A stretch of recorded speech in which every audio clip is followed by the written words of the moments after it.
Welcome back, everybody, to another episode of Paranormal Primetime. That's right, it may be Zombie Jesus AN slash 420 slash Evil Man's birthday, but we are still here to have our usual Supernatural Sunday because you can't have Sundays without Supernatural Sundays. Come on. But as always, I'm joined by my co host, Malachi. Happy Easter, everybody. It's sad when one of the men who coined the phrase Zombie Jesus Day doesn't use it. I didn't coin the phrase zombie Jesus Day, did I? I'm pretty sure you're the one who told me about it. I'm pretty sure. Yeah, I could I be wrong. might have forgotten. I love Uh, Jesus to everybody out there. Zombie form or not, we still love him. But, uh, So, what'd you do this week? work, and that's basically it. Very,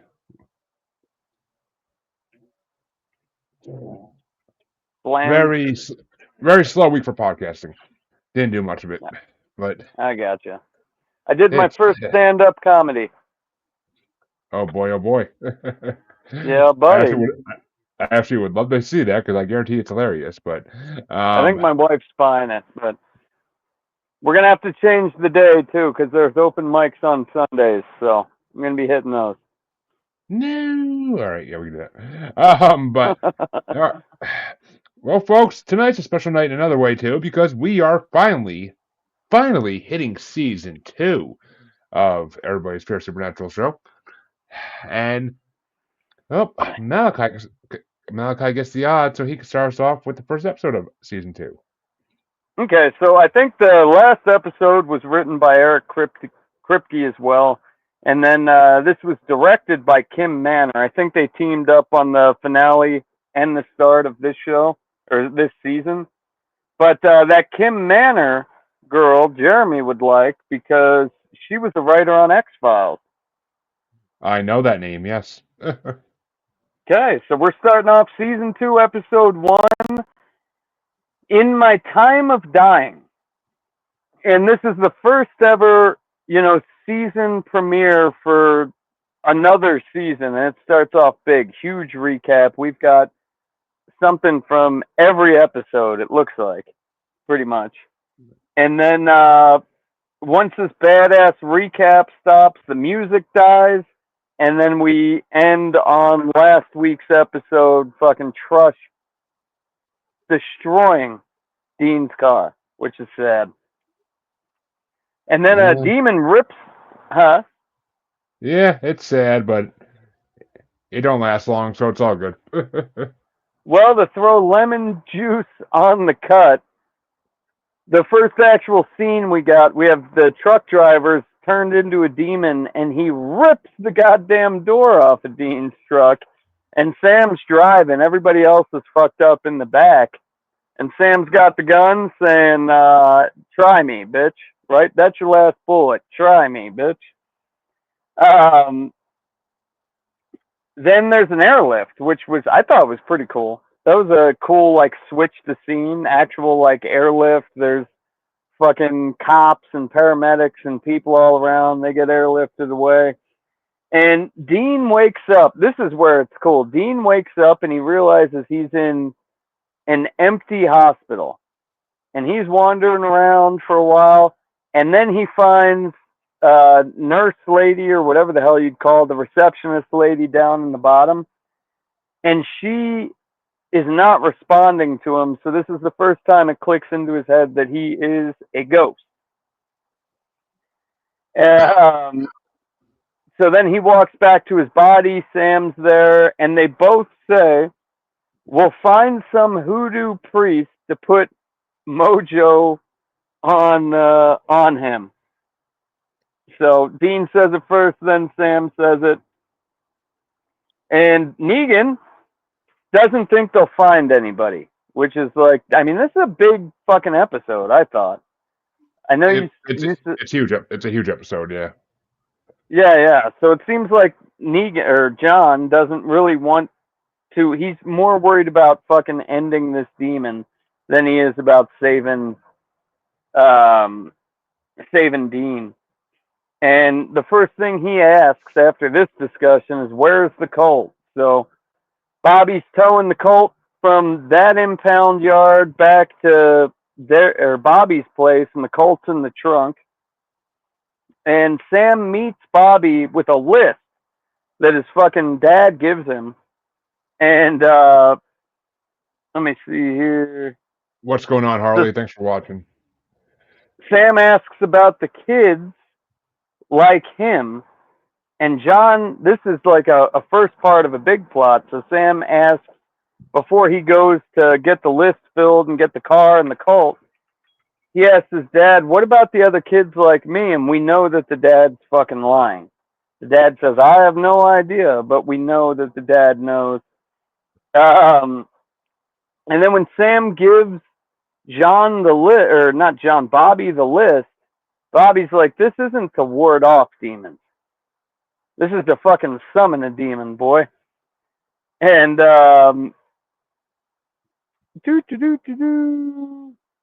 this is the first time, really, I thought Dean was pissed off at his dad because he's like watching his dad, not giving a Yep. shit about him. They show a little scene of that. Then all of a sudden, Dean hears this girl like freaking out. So he chases the girl and he sees the girl dying. And there's like this weird apparition ghost thing above the girl.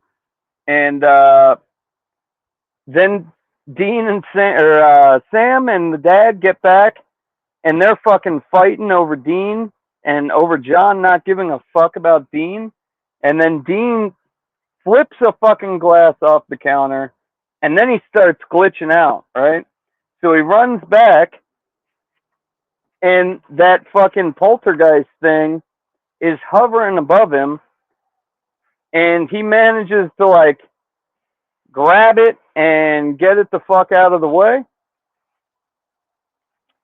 Where do we got now here? So then Dean finds this girl Tessa, which will be back later on, and she's unconscious. They wake up. Dean and her are talking, and then she's just like okay with it. It's just vivid dreams. I don't know if this is real, but she's like fine with, okay, maybe I'm dying.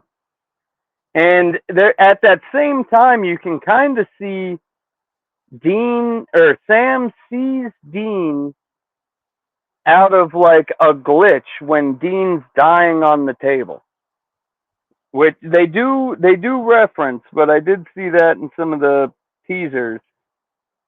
And this is the first time that Dean flirts with a ghost in the spirit world. Well, not technically a ghost, but first time Dean's flirting with somebody when he's dead. Let's put it that way. Death And don't then, stop a player, man. Death don't stop a player. yeah, he was going for it. A Dean little thinks he has scriptophilia? everything under control. Everything under control at this time. So Sam goes out after another fight with the dad. He goes out and he fucking gets a Ouija board. And Ghost Dean says, "You got to be fucking kidding me." And then Dean is able to move it, right? So they, what does he say? Dean spells out Hunt, Hospital, Reaper. And then Sam asks, "Is it after you?" And Dean moves it to yes. Sam goes back to tell his dad, but the dad left without fucking telling him. And he goes down to the boiler room. He summons Azazel, or the yellow-eyed demon, down in the boiler room. And then we jump to Sam and Dean, or Sam looking through the dad's journal, trying to find shit out about the Reaper. And Dean's there. He gets a little something there. And when he finds out the ghost that he's hanging out with is actually a fucking Reaper, she says, "Death is nothing to fear. You're living on borrowed time anyway." And there's a big long, I mean, it's a tearjerker. Yep. It's a tearjerker. Then we cut to a lot of cuts in this episode too. Then we cut to They have Yellow ghost Eyes pets. is huh? they had to build the suspense for this episode, man. This episode's huge. Yeah, no. I thought it was good too. Then we cut from Dean. I mean, because it's three cut scenes. We got Sam by himself, fucking Dean by himself, and the dad by the Bobby's in there. It's just all over the fucking place, but it was good. Now we cut to John fucking doing his seance shit to attract the demon, and all of a sudden a janitor says, "You can't be here," and he realizes it's Yellow Eyes, right? Two more demons show up as like orderlies behind him, and he's pointing the Colt at Yellow Eyes, and Yellow Eyes is doing his, well, I'll just fucking vanish out of there. Cut back to Dean after the death is nothing to fear thing, and Dean's trying to like get out of it. I gotta help my brother. I gotta do this. I gotta do that. And Tessa says, "Stage 3, bitch. This is where you're bargaining." And there's a whole big thing about that, but Dean passes, right? I'm not going over to the other side. Pass on the 72 virgins. Not a fan of prude chicks. I thought Jeremy would like that one. Oh, it's funny. It's funny. I thought that was a funny one. She tells him if he doesn't go, though, he's going to turn into one of these angry spirits that they're fucking hunting. So now fucking Dean is in a real pickle, right? Try to get back to my brother or just call it a day. And so now we cut back to John, and he's trying to do a bargain with Yellow Eyes to trade Dean for the cult. And then Yellow Eyes has this whole other fucking conversation in with him in this time where he knows that John knows what the fuck's up with Sam.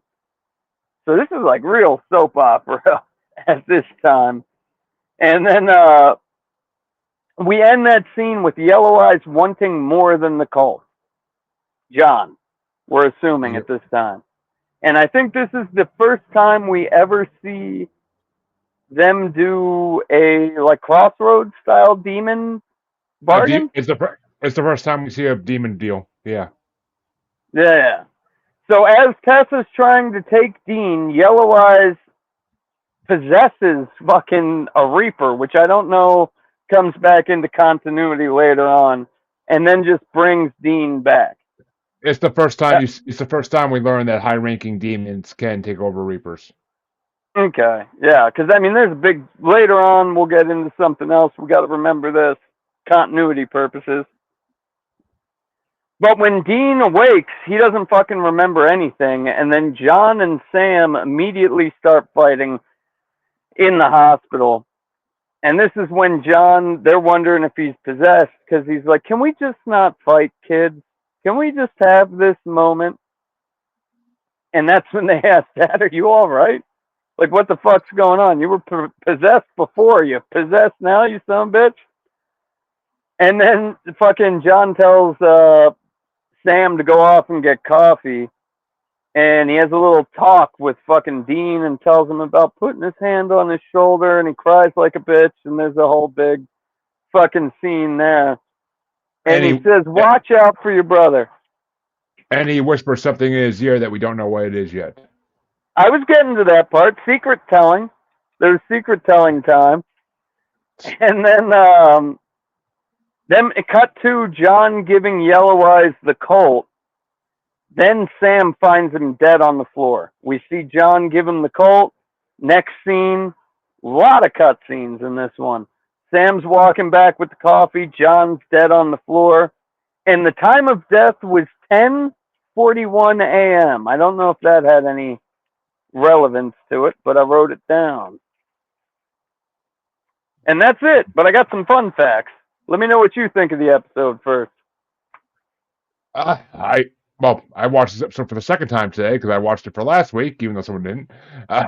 So I watched it. I watched it twice, and I thoroughly enjoyed it. I mean, it's good story building. It's good story building. There's a lot of beginnings in this episode for things that come out to play seasons down the road. So I mean, It's For it's sure. definitely a good it's definitely a great episode. I mean, it's no amazing Monster of the Week episode, but still a freaking classic, and it brings a lot into play.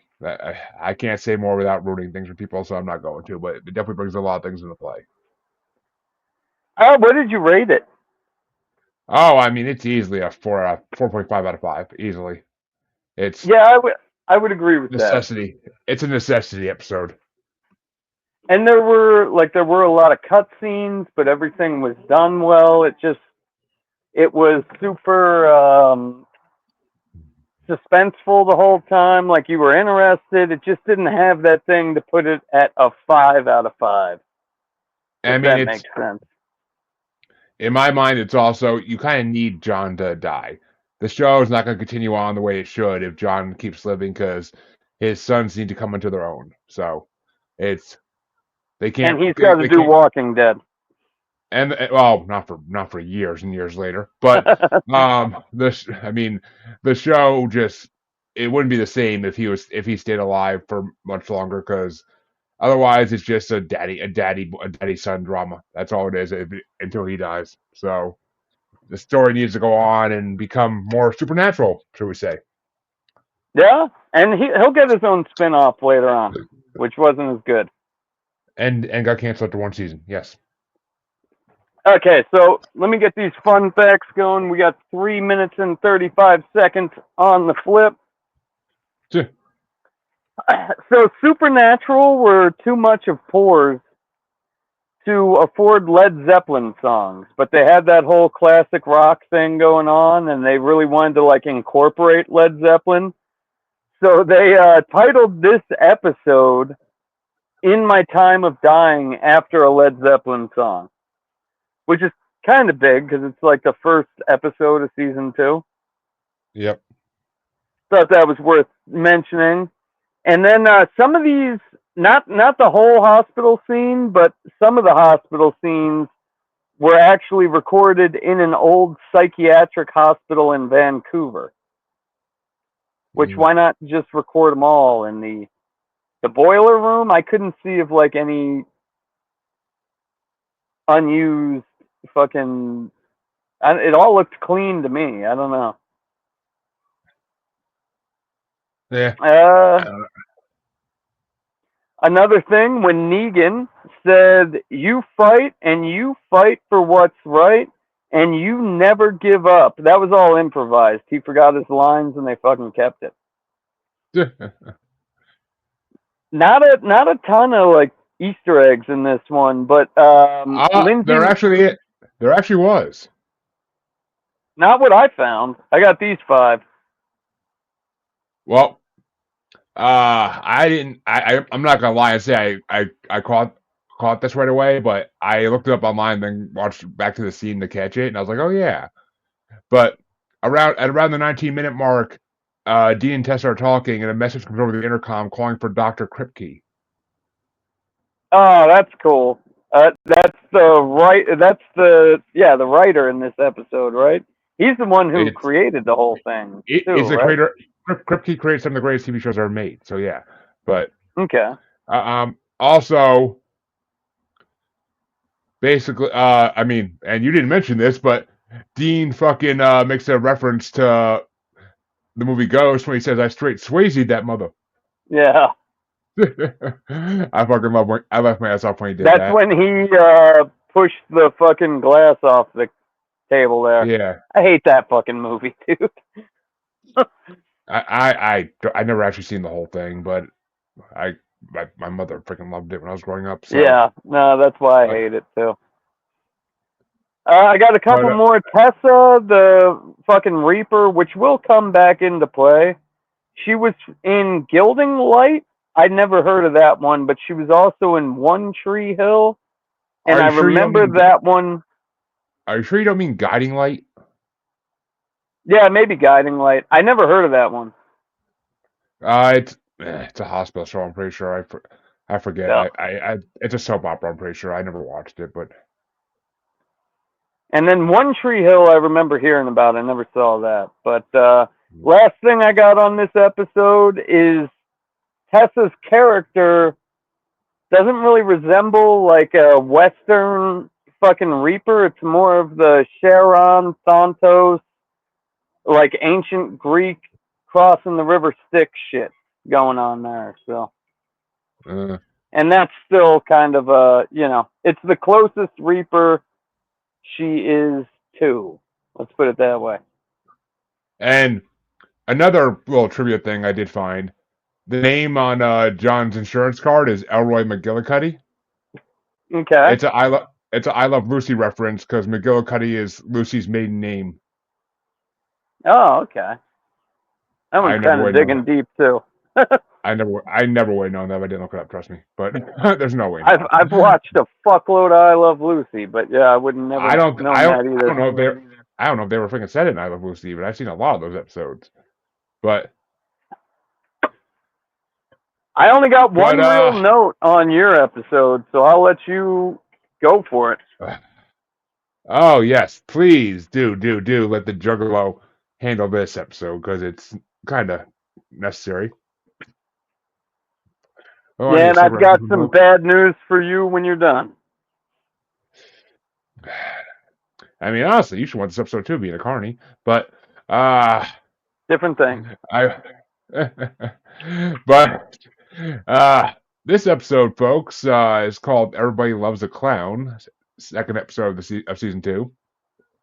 Our first Monster of the Week episode for season 2, and it opens up in Medford, Wisconsin, at Cooper Carnival. Cooper Carnival. Nah. What am I meant to? What happened? Your mic go out? Yep, headphone died. I knew I You're should have still a charged little it, low. but whatever. I could go without it. But we come upon a little girl who is walking with her family, and she sees a creepy looking clown behind one of the booths waving at her, and she tries to get her mom's attention, but by the time her mom looks, the clown is gone. And as they're driving home from the circus, the little girl sees the clown again on the side of the road in the shadows. She waves at it, waves at her. And later that evening, after the girl's in bed, she sees a shadow on her ceiling come from the window. She gets out of bed to look out the window and sees the clown waving at her from the front lawn. She walks downstairs, unlocks the front door, and invites the clown into the house because, apparently people don't raise their fucking kids right in this part of the world. But the clown takes her by the hand as he steps inside, shutting the door behind him. And that's the last we see of it. But we jump to a scene where we see after the title scene, where we see Sam and Dean staying beside each other as they watch John get burned into ashes in what we will find out later is a typical Hunter funeral. And Sam asks Dean explicitly if their dad said anything to him before he died, and Dean kind of stutters for a minute and just says no, which obviously we all know this is a lie. And a week goes by, and they show us Dean working on the Impala in Bobby's scrapyard, and it basically shows him working on different parts of the Impala, and Sam keeps asking Dean if he's all right, which of course sets Dean off and pisses him off because Dean becomes a little bit of an emo in the coming seasons because of this shit. And Sam says that he's a little surprised that Dean hasn't wanted to go try to hunt Yellow Eyes down since their dad died. But Dean just basically says they can't hunt it because they have no lead on where it is, and they lost the only leverage they had to kill the damn thing, the cult. But Sam says that he found an old voicemail message on one of their dad's cell phones that's 4 months old from a woman named Ellen saying, "Hey John, it's Ellen. Look, don't be stubborn. You know I can help you. Call me." Luckily, in early 2000s, Sam is able to somehow, in early 2000s, I don't know how this is possible, but he's able to trace an address from the number, and they go to an abandoned roadhouse bar in the middle of nowhere. Dude. That was a landline. Yellow Pages. Come on now. You're old enough.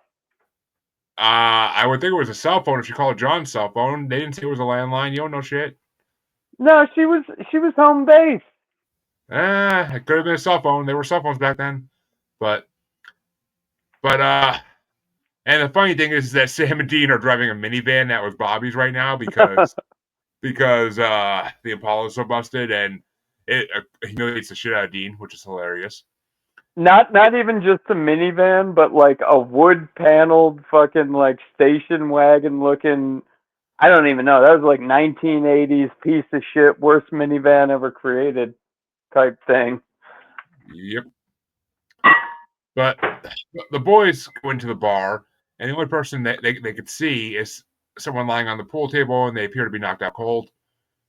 They explore the bar and both basically become bitches with shotguns to their backs. As Ellen and her daughter Jo approach them, but when they talk to each other, Ellen realizes who they are and lowers her gun, and they basically find out this is a bar, is like a meeting place for other hunters.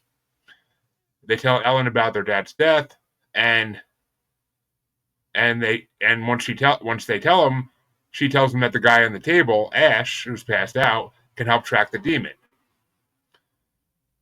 And Dean goes and talks to Jo, her daughter, while Sam's sitting at the bar, and he happens to notice a folder sitting behind the bar that said something about parents dead, children not attacked, and I'm like, okay, that's very obvious, but um, Sam asked if he could look at it, and it contains the unsolved police case for that little girl who took the clown home, who let the clown in her house like an idiot. So Sam and Dean agreed to go on the case because that's what their dad would want them to do, according to Sam. And Sam figures out that there's been several murders over the past month in this small town, and the suspect always is said to be disguised as a clown from Cooper Carnival. He left the daughter unharmed and murdered the parents, ripping them to shreds. The cops have no leads, and all the employees of the circus were tearing down equipment at the time of the murder, and the girl claims to have seen a clown vanish into thin air. The cops are saying that it's trauma, though, because, kids can't ever tell the truth. Sometimes it's always trauma somehow. But they find out that similar murders occurred back in '81 at Bunker Brothers Circus. The brothers find it odd because usually if it's spirit, they're in one particular location and they don't move. So they think it's a cursed object within the circus, so they decide to go check it out. But before they get there, we're back at the carnival, and another young boy and his dad are walking through the funhouse in a very reminiscent of It Chapter 2 scene. But Evan's playing a video game and not showing any interest in the funhouse, the kid. And as he walks through it, he notices a clown in one of the mirrors waving at him. Evan tries telling his dad that he saw a clown, and he looks scared. His dad calms him by telling him that clowns are his friends and that there's nothing to be scared of. You don't tell your kids that shit, that's stupid.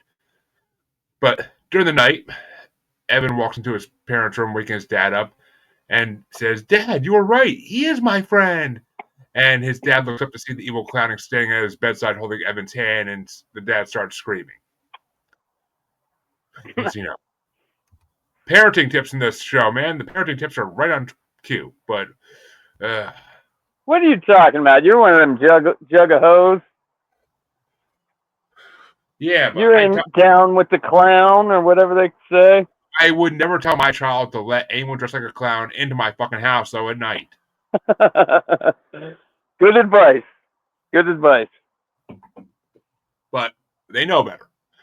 But back at the carnival, if they want to find the cursed object, Sam says they're going to have to EMF the whole carnival. And they say it could be anything. It's going to be like trying to find a needle on a stack of needles. So they decide to get jobs at the circus so they'll blend in with the crowd. And while they're looking for Mr. Cooper, the owner, they encounter a blind man throwing knives who is immediately suspicious of them. They find Mr. Cooper and attempt to convince him to hire them, but he says that the circus is a haven for freaks of the world, and the two young men like them should be going to school, finding girlfriends, that sort of thing. Sam gives a heartfelt speech, convincing him to hire them on. And Dean asks Sam, as they're leaving the office, whether he really meant what he told him about not wanting to go back to school. And Sam says for the first time that he's been having second thoughts, thinking that his dad would want him to stick with the job. Which, since when does Sam give a fuck what his dad wants? But well, that comes up in conversation.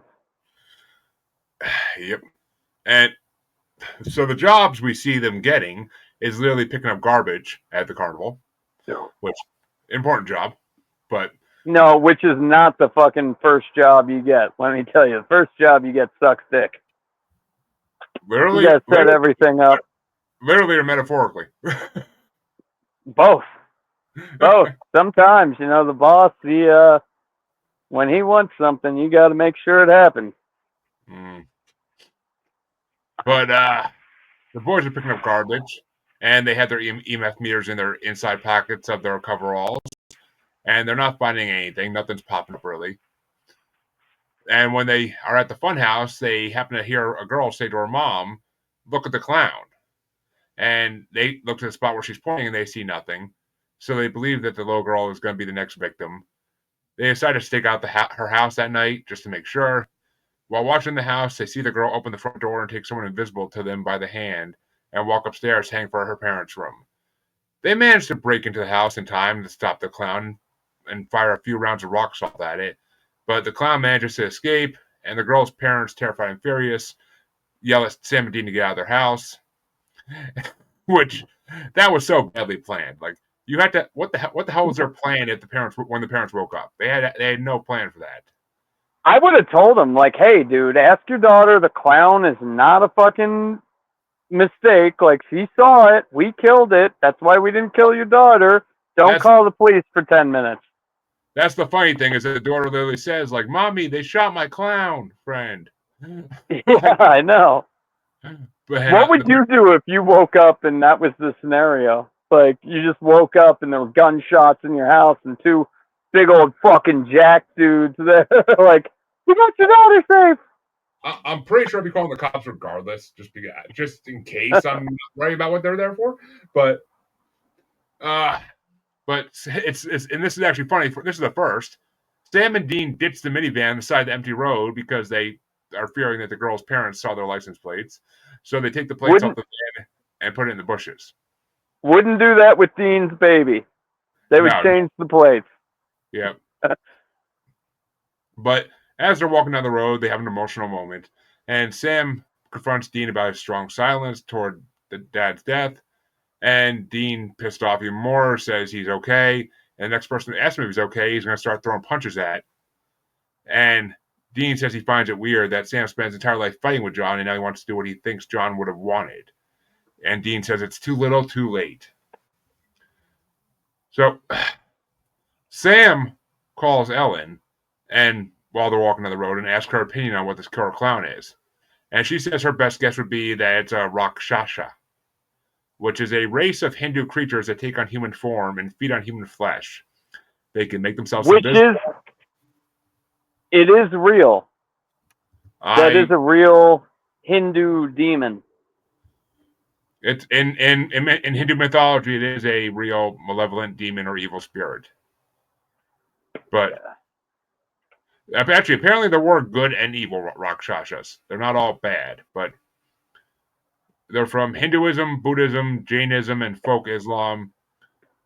And they are usually used for evil acts such as disrupting Vedic sacrifices or eating humans. They have two fangs protruding from the top of their mouth and have sharp claw-like fingernails. And the more ferocious ones were shown with flaming red eyes and hair and drinking blood with their cupped hands or from human skulls. Basically, similar to what vampires in our mythology, but and there's actually a lot of history of these. I'm not going through all this because we'll be here all night, but very, but I mean, they're very, very steep. And apparently they were mentioned in World War Z as a reference to the zombies in India. And they're a villain race in D&D, so. Yeah. I got some more information afterwards. It's going to make you want to drop all that ICP clown shit. We'll see. We will see. But the Rakshasa can make themselves look invisible, and they can't enter a home without first being invited. Again, like vampires. And they live in squalor, sleeping on a bed of dead insects. They have to feed a few times every 20 to 30 years, which I thought was very Pennywise-like. And it would Probably explain. where did you find out if is that where Pennywise came from? Like, is that what they based him off? I have never heard anything about that, and I've heard a lot about what Stephen King gave as like his idea for Pennywise. Like, no, I think he just went off people's fear of clowns and made an alien thing. But I think he was a thief and a liar myself. I hate Stephen King. well, I mean, it came out probably a good 20 years before this episode came out. But yeah, Do you remember The Shining though? Like the only scary part of that movie after watching 3 fucking hours was the furry giving the dude a blowjob. You're like, what does this even? Why? yeah. Well, we all know Stephen King's a perverted freak, but which I love him for because his books are always fucking dirty as shit. But I mean, still. But yeah, the Rakshasa has to feed a few times every 20 to 30 years. And that explains the timeline of the murders at the Bunker Brothers Circus back in 81. And the last thing Ellen tells Sam is the only way to kill it for sure is by using a dagger of pure brass. And they immediately assume that Mr. Cooper is the spirit because they know he worked at both shows. But they go back to the carnival trying to find a dagger of brass. And Dean goes to find the blind knife thrower because he figures the knife throwers are going to have a dagger of brass. And at the same time, Sam sneaks into Cooper's office looking for bed bugs and is caught by Cooper at gunpoint. And it flashes back to Dean looking around the blind man's tent. And he asks him to open the trunk in the corner. And when Dean opens it, he finds the clown suit. And Dean says, "No, it's you." And looking back, Dean watches as the blind man vanishes into thin air and starts throwing knives at Dean. Dean runs out of the office without getting hit. They head into the funhouse to try and trap the Rakshaka. However, it's made itself invisible to them and starts throwing knives once again at Dean. And while Dean's getting skewered with knives like an old Looney Tunes cartoon, Sam breaks a brass piece off a nearby organ, and Dean, who's pinned, turns on a vent nearby and lets steam come through so they can see the invisible figure. And when it sneaks up behind Sam, Dean warns him really fast, and Sam is able to spike the brass metal right into the Rakshaka, right in his gut. And you hear the creature screaming as it decomposes into a pile of dust. And we jump back to the bar where we see Ellen is very happy with how the boys handled the case. And Ash, who's been tracking the demon for the past 51 hours, tells Sam and Dean that the demon is nowhere to be found. He's, however, made a program that will alert him if the signs of the demon appear anywhere in the world. And he says he'll call them if he hears anything. And Sam asks him how he would know to build a program like that. And Ash tells him he went to MIT before he was kicked out for fighting. Yeah, that And was a fun one. And Jo, the daughter, tells Dean that she'd like to see him again, even after he confesses normally he'd be hitting on her, but this is the wrong time, wrong place. Can I just say that Jo looks like 16 at this point in time? That stood out to me the most. Yeah, she does. That was a little wouldn't happen today-ish. Well, this was in 2007. It wouldn't happen then either. But yeah, no, it's a little weird. But the episode brings us back and it ends to finish off at Bobby's place, where Dean's once again repairing the Impala, and Sam tries to apologize for picking a fight with their dad the last time he saw him, and for all he knows that their dad died thinking that Sam hated him. He also realizes that what he's doing really is too little and that it's too late to make up for the past. Sam says he feels guilty as hell and that he's not all right, but he also says that neither is Dean, and after Sam walks away in the midst of the silence, Dean takes a crowbar and smashes the glass of first the door of one of the scrap cars, and then the Impala's trunk with all his strength, finally releasing all the anger and emotion that was built up inside of him, and he puts a nice fucking hole in the Impala's trunk, you dick. Yeah, there was no way he would, in real life, he was saving that that car was done, dude. Like Bobby says in the beginning, that fucking frame was pretzels. Like, At that point, you're just building a car that looks similar to the car you used to have. And this episode did have a first, though, because it's the first time we see Sam's phobia of clowns. Yeah. Yep. And it does come back. And Sam brings up Dean's phobia of flying, which I don't think ever comes back. But I didn't see the last 5 episodes or seasons, so. I mean, it came up originally in the episode where they got in the plane, but Yeah, no, I don't think it comes back later on. And once again, the title of this episode is from another song.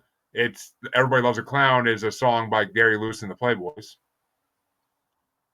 But did not know that. And the way they shoot John's funeral is a reference to how they shoot the end of Return of the Jedi when Luke burns the body of his father, Anakin Skywalker.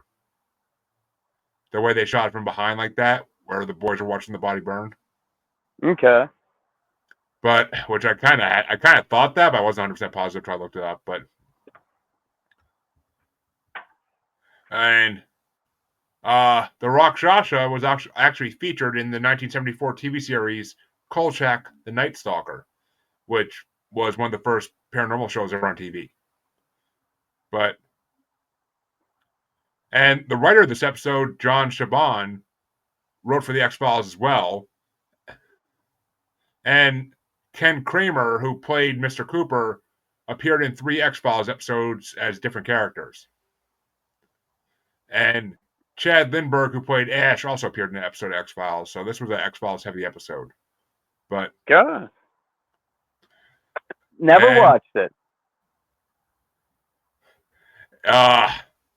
The funny thing is, there's an error in this episode, because when Sam tells Dean that the Rakshasa can be killed by a dagger of pure brass, brass can't be pure. It's an alloy of copper and zinc. What? Jeremy's doing science on the podcast now. But other than that, I mean, that's basically all I got in this episode. I'd give it a solid 4. I don't know. I don't think it was as good as they never are, though, right? Like the season finales, that's where you put the meat. For a Monster of the Week episode, I thought was really well done. Who doesn't love a killer clown? Like, it's one of horror's most interesting aspects is killer clown movies. So, and we meet Joe in the Roadhouse. That comes like bigger. Oh, and like next episode, it gets I mean, there's just like starting out strong for storyline. And there's actually a couple references in this one too.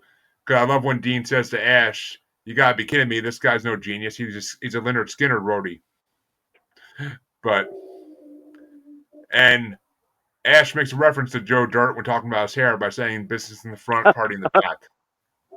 Well, that was just mullets in general. Come on now. Yeah, but it's a Joe Dirt reference because it was like 2 years. You northern folk don't know the reference. Well before Joe Dirt. Yeah, well, I never knew anybody with a mullet. You would probably get the shit kicked out of you up here for having that on your head. Fucking Yankees. But yeah, I'd give this episode a solid 4 out of 5 stars. I thought it was a fun episode. So we're on point. And it like you said, it introduces a lot of major players in future episodes. So 100% down for it.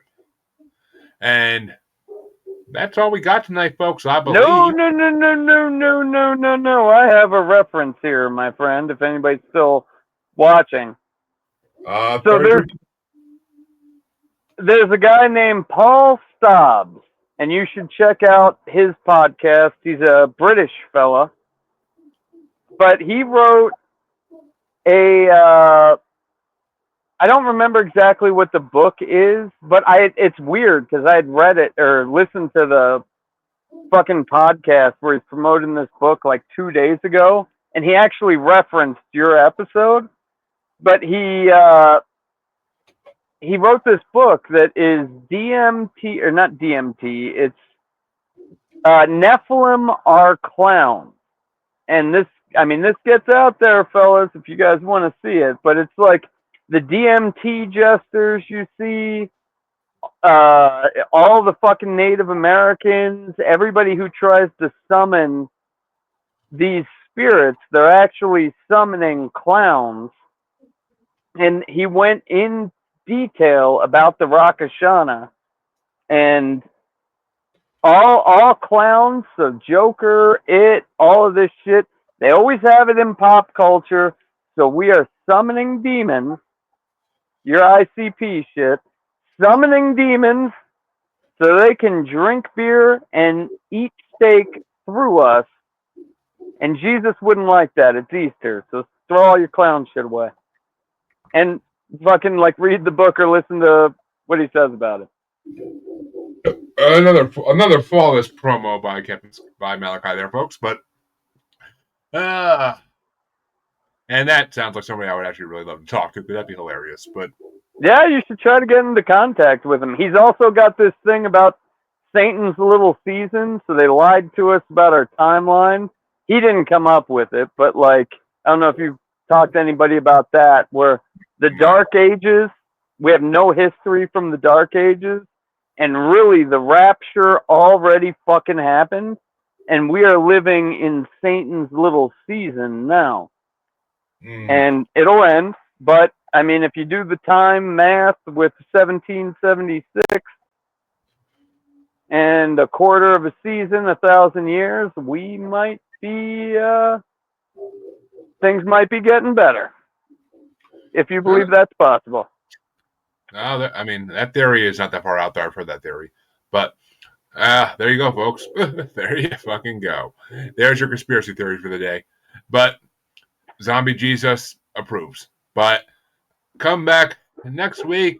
Next week, we'll be hitting episodes 3 and 4, season 2. What they consist of, I have no fucking clue. I didn't look into it yet. But come back and find out yourselves what they consist of. For me and Malachi, we are going to say good night. Happy Easter.